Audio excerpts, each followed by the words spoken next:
Assalamualaikum warahmatullahi wabarakatuh. Bismillahirrahmanirrahim. Allahumma shalli ala sayyidina Muhammad wa ala ali sayyidina Muhammad. Sahabat Atma Jaya Motor, masih berlebaran ini ya. Kita buat video ini kan lebaran ini sekarang ya. Saya ucapkan lagi mohon maaf lahir dan batin. Minal aidin wal faidin untuk semua sobatku Atma Jaya Motor lovers. Ini lagi senggang, gak begitu banyak tamu jadi kita buat videonya. Memang saya lagi libur ini. Tidak apa-apa, kalau mobil ini tetap kita jual. Oke, mobil ini adalah city car yang kecil, jadi tidak hanya city car, ini yang mobil yang kecil. Kalau teman-teman punya garasi hanya sekitar taruhlah berapa ya, 4 meter ini masuk. Jadi yang punya garasi rumah 4 meter masuk. Ini banyak juga orang yang nggak tahu. Tak kandani ya awakmu ya.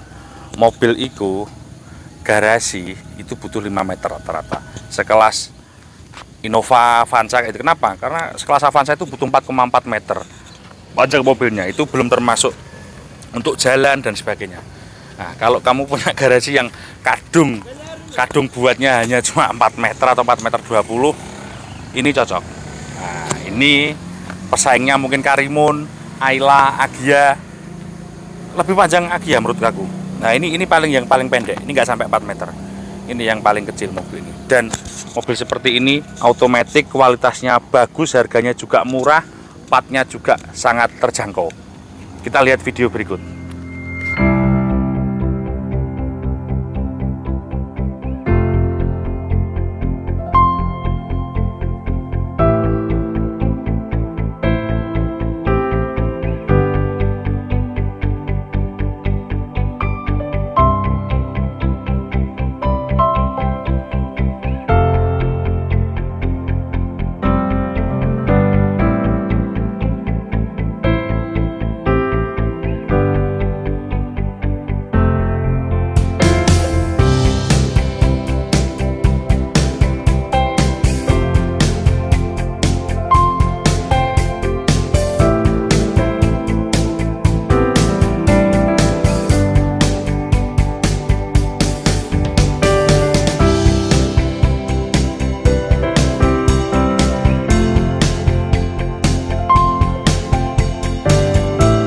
Mobil ini build quality itu bahan bakunya ini platnya tebal, jadi kalau kita bandingkan dengan mungkin Karimun Estilo, Ayla, Agia, ini punya kelebihan dari sisi body, kemudian sisi safety, karena dengan plat yang tebal, dengan rangka yang lebih bagus, tentu itu berimbas pada safety. Nah, tapi value for money atau kita beli mobil ini secara bekas, ini harganya bisa lebih murah. Kemudian engine-nya 4 silinder. Jadi kalau teman-teman beli mobil yang lain di kelasnya ini cuma 3 silinder, ini 4 silinder 1100 sekian ya. Nah, cc. Itu kalau kita mesin segitu, bodi segini tentu sangat irit. Nah, nanti kita bahas keiritannya. Kita review dulu mobilnya. Ini saya jualan juga edukasi. Kalau pajak jangan khawatir ya, pasti murah sekitar 1 jutaan. Ya, nggak sampai 2 juta ya kalau pajak. Ini kalau jangan salfok sama ini apa ya, variasi tambahan dari Otorak. Nah, ini bodinya tebel semua. Nah, ini sesuatu banget bodinya tebel. Nah, ini agak gembes, nanti bisa kita belikan, harganya paling cuma 200.000. Nah, nanti teman-teman terimanya shockbreaker belakangnya ready ya. Kemarin saya beli cuma 200, murah banget. Dan ini mungkin tidak dimiliki di kompetitornya, bagasinya lebih luas. Nah, ini ban serepnya juga, toolkitnya cukup luas. Joknya ini bisa ditidurkan ke depan. Kalau mau agak flat rata, bangku yang ini diangkat dulu. Jadi sistemnya seperti Honda Jazz atau Honda City yang dulu itu sistemnya seperti itu. HR-V juga sama. Jadi ini punya bagasi yang ruangannya lebih luas. Tapi kalau sama Karimun Kotak kalah ya. Karimun Kotak tetap paling juara kalau ngomong bagasi. Nah, kita sama-sama ngomong ini adalah mobil maksimal di 4 meter ya. Panjangnya 4 meter. Kalau kamu bandingkan dengan lebih nggak bisa. Mesti teman-teman tanya, Mas Ongki gimana dengan Picanto? Kalau sama Picanto masih enakan Picanto. Nah, tapi ini kan alternatif kalau kamu yang cari yang spek yang kecil dulu. Sekarang tak videokan saya duduk di belakang gimana. Ini jok depan tadi setelan saya dengan tinggi saya 170 sekian. Nah, ini saya duduk masih cukup lega, kaki juga bisa selonjoran. Enggak selonjoran, maksud saya kakinya bisa agak ke depan. Karena apa? Bawah jok kolongnya ini relatif luas. Jadi kalau jok kolong ini, banyak mobil yang jok kolongnya ini sempit. Terutama mobil dulu, sedan-sedan dulu tuh kolongnya sempit. Kalau kolong agak luas ini kamu bisa nyimpen dongkrak, nyimpen makanan bahkan, atau masang audio semacam bass flat, bass kolong, speaker aktif itu juga bisa. Gitu ya. Power window sudah depan belakang. Ini juga cakep loh teman-teman. Power window depan belakang. Nah, kalau bahan ya pasti hard plastik ya, pasti keras. Jangan tanya kemewahan. Tapi secara warna dan desain bagus. Ini warnanya krem ini. Nah, tapi teman-teman jangan cari mobil seperti ini yang kondisi jelek. Kenapa? Karena mesin interiornya jelek. Nah, kalau bagus kan ininya masih, lihat Mas kameramen. Ini masih nggak ada yang bulak-bulak. Ini juga kelihatan cakep gitu loh. Kalau saya memperhatikan hal-hal kayak gini. Nah, ini kalau sudah jelek ini warnanya akan berubah. Jadi cari yang kondisi bagus begini. Ya ini enggak yang paling bagus, tapi ya sudah standarnya di atas rata-rata pada umumnya mobil gini. Dan juga jangan lupa kalau mobil bekas perkotaan atau mana dicaki ya bawah-bawah kayak gini teman-teman. Nah, bawah-bawah kayak gini dicaki karena apa? Rawan kalau mobil bekas banjir atau apa itu kan biasanya bawahnya gitu. Nah, ini sambil hampir maghrib ini ya, tahu kita sambil review depan nih dashboard. Teman-teman bisa ke bawah dulu ya. Baut roda baut jok itu juga harus masih dalam kondisi nggak tayeng. Nah, baut jok kayak gini nggak boleh kondisi tayeng ya. Nah, ini harus bagus. Kenapa? Karena itu indikasi banjir apa tidak. Ini automatic transmisi, jadi maticnya cukup responsif. Nanti tetap kita harus mencobanya. Nah, ini audionya standarnya ini kayak mengingatkan kita pada jazz lama itu juga begini. AC ini juga punya kelebihan, dia bisa nyembur ke depan, ke kaki, ke atas, ke kaca bisa. Dan ini juga ada untuk embunnya. Jadi ini cukup lengkap kalau kita ngomong kompetitornya mobil low class ya, mobil bawah. Joknya juga lumayan lah. Dan ini ada headrest. Nah, kalau kita ngomong jangankan Brio Ayla ya, sekelas mobil aja joknya masih pakai jok pocong yang nggak ada apa headrest adjustable seperti ini. Nah, ini juga cukup oke. Transmisi 4 percepatan matic, cukup responsif dengan mesin sekian dan ini sekian apa tenaga yang seperti ini. Nah, ini kitab-kitabnya masih ada, buku servis berkala, perawatan all ready ya. Nah, ini window yang sopir itu juga lengkap, dan itu juga masih bagus saklar-saklarnya. Jangan sampai cari yang sudah buluk-buluk, yang sudah jelek. Ini kalau begitu saya nggak suka. Nah, Hyundai seperti ini i10 itu mulai 2008, 9, 10, 11. Di 11 dia ada facelift. Kalau facelift malah ininya nggak ada karetnya ini. Jadi kalau ada karetnya ini pasti 2011 ke bawah. Nah, seperti mobil ini. Terus C-nya di sini, jadi malah kayak Ford Focus itu. Ford Focus kan di dalam sini ada lampu bisa belok-belok. Kalau ini loh, dinyalakan lampunya ini. Bahas lampunya nyala. Jangan maning. Saya Mas yo. Bodoh Mas. Nah, ini petugas keamanan di perumahan saya sini. Ini lampunya dinyalakan. Koyok review nung kafe. Mesin 1100 ya. 4 silinder ini yang mungkin menang dari kompetitornya. Spare part sekarang zaman online dan dunia digital all sangat mudah.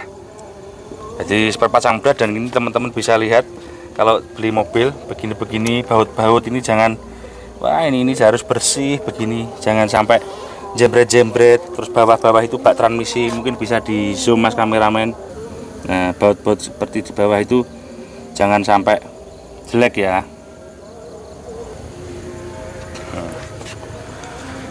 Nih, power steering dia pakai namanya EPS, jadi electronic power steering ya, seperti mobil yang lain seperti Ayla dia juga pakai EPS. Kalau mobil seperti ini jarang bermasalah. Kalau teman-teman kalau lihat power steering EPS itu yang sering perhatian ke Karimun, Honda Jazz lama, ataupun di mana itu di CR-V 20 yang bungkuk itu juga rawan bermasalah. Sudah. Kalau yang ini agak baru, ini belum banyak yang trouble. Saya lihat di pasaran gitu. Selama ini saya pengalaman ngecek ya, Tapi nggak tahu nanti 2-3 tahun ke depan.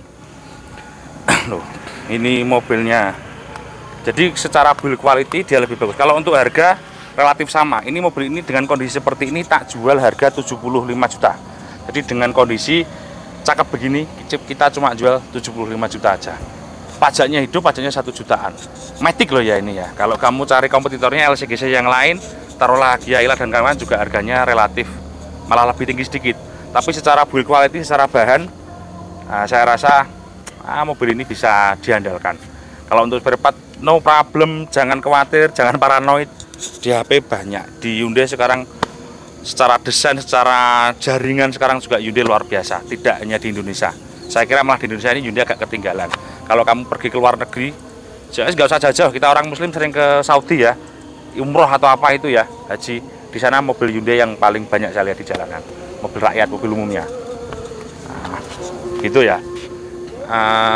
Sekarang kita coba jalan, karena untuk review interior nggak begitu banyak yang bisa kita banggakan. Intinya mobil ini nyaman untuk dipakai dalam kota. Kalau untuk luar kota juga masih ketemu nyaman, tapi nggak boleh orang ngebut-ngebut terlalu kencang ya, seperti mobil LCGC yang lain seperti Brio. Kita Brio bawa Agya kayak gitulah. Jadi ini memang dirancang untuk mobil perkotaan yang rumahnya sempit, gangnya sempit, cuma antar jemput dan daily use, itu irit pasti itu ya. Sekarang kita coba test drive. Engine kontak on, start, AC nyala. Nah, kalau nyalakan AC harus ditombol, ini semua harus tombol. Ini bisa, ini kelebihannya bisa kaki apa bisa. Ini sudah gelap mau maghrib. Kilometer 113.000 masih cukup low dan ada RPM. Nah, ada RPM dan semua komplit. Termasuk komplit lah ya. Nah, ini IPS dan juga kita harus pakai sabuk. Kalau nggak pakai sabuk di speedometer nyala merah. AC dingin, kita buka power window. Ini sudah gelap, jadi harus tak buka aja ya biar enak. Karena gelap banget ini. Nah, dashboardnya cakep. Hazard ada.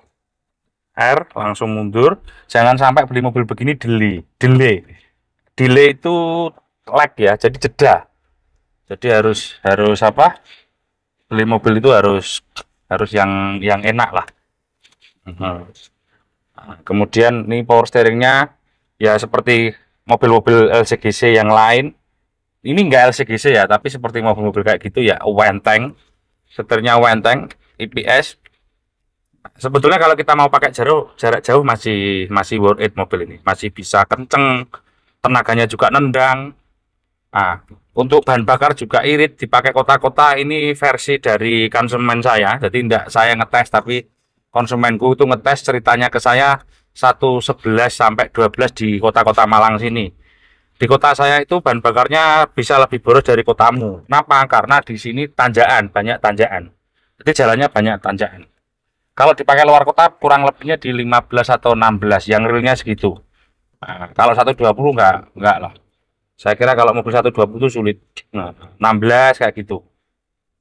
Loh, saya pernah review Ford Fiesta itu bisa ketemu di atas 15 kalau dipakai luar kota. Lah, kenapa kok malah begitu? Karena kalau yang mesin besar itu dia nggak butuh RPM tinggi.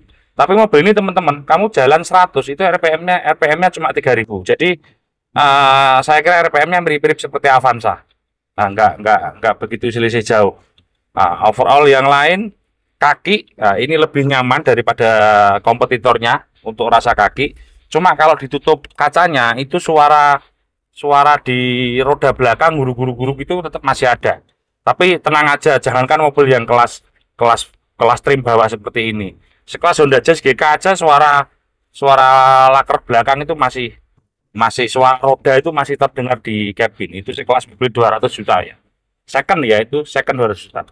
Kalau baru lebih mahal lagi. Ini mobil cuma 70 jutaan sudah bisa seperti ini, saya kira lebih dari cukup. Shockbreaker ini yang juga lebih enak dari kompetitornya. Memang kalau shockbreakernya rusak, gantinya lebih mahal dari kompetitornya. Tapi shockbreaker mobil seperti ini juga tetap murah. Satu set paling cuma 1,5 juta kalau ganti. Itu pun 5 tahun sekali kamu belum tentu ganti. Kalau LCGC semacam Magya gitu saya pernah beli ya cuma satu set nggak sampai 1 juta ya, kayak tuku shockbreaker apa ya, sepeda motor lah. Tapi beda memang rasanya beda.